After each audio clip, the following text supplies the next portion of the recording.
Bonjour, donc voici le petit texte que je vous propose aujourd'hui. N'hésitez pas à appuyer sur pause le temps de votre méditation et ensuite vous pouvez poursuivre si vous le souhaitez la lecture de la vidéo pour écouter ce que ce texte m'a inspiré à moi. Mais vraiment, ce n'est pas une obligation, sentez-vous absolument libre. Le plus important, c'est vraiment ce que le texte vous dit à vous. Et si justement vous souhaitez partager, mais là non plus ce n'est pas une obligation, faites-le en toute liberté si vous le désirez. Donc si vous souhaitez partager ce que le texte vous a inspiré, n'hésitez pas à le faire en commentaire. C'est vraiment toujours inspirant de voir à quel point l'Évangile parle à chacun de manière très personnelle. Donc n'hésitez pas. Bonne méditation.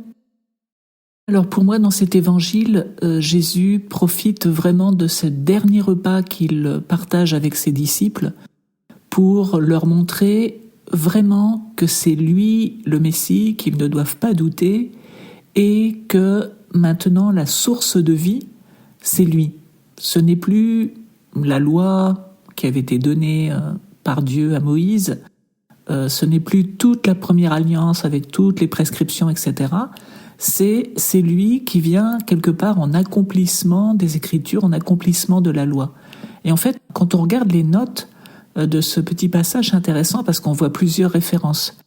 Donc d'abord, il y a une référence au psaume 41, verset 10, à propos d'un ami qui est un traître et qui mange avec celui qu'il va trahir. Donc la présence de Judas ici, quelque part, accomplit ce qui était annoncé dans cette parole-là. Il y a ensuite une référence à travers le sang de l'Alliance au prophète Zacharie au chapitre 9, verset 11. Là aussi, c'est les petites notes qui me le disent. Et dans ce même passage, il est aussi question de la venue du Messie sur un ânon, le petit d'une ânesse. Un passage que Jésus a déjà accompli quelque part avec son entrée triomphale à Jérusalem où on a vu la présence de cet ânon.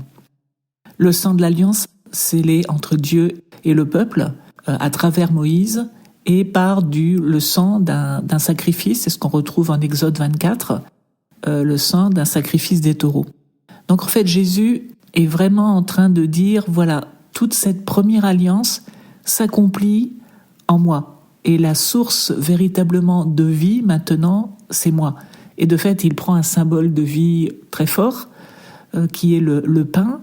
Et c'est un pain qui est béni par Dieu, qui est rompu, qui est partagé, qui est donné. Et c'est exactement la vie de Jésus. Béni par Dieu, partagé entre tous et donné. Donc pour moi, vraiment, Jésus cherche à montrer à quel point maintenant le lien entre Dieu et son peuple, l'alliance qui est passée entre Dieu et son peuple, c'est à travers de Jésus. Et Jésus est la source, la nouvelle source de vie. La loi l'a été pour la première alliance, maintenant la nouvelle source de vie, c'est Jésus. Et le royaume promis par Dieu peut s'accomplir à travers Jésus, à travers la foi en Jésus. De fait aussi, il dit qu'il ne boira plus du produit de la vigne jusqu'à ce jour où il le boira nouveau dans le royaume de Dieu. Et on a vu aussi à plusieurs reprises Jésus opposer le vin nouveau et le vin ancien.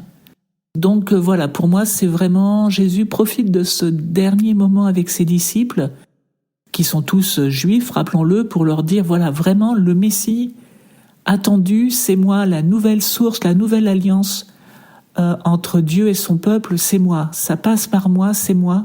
N'ayez aucun doute sur ça. Et donc, moi, ça m'encourage à penser vraiment à quel point Jésus est une source d'inspiration, une source de vie. Et quand il dit qu'il est le chemin, la vérité et la vie, pour moi, c'est une autre manière ici de le répéter dans ce petit passage.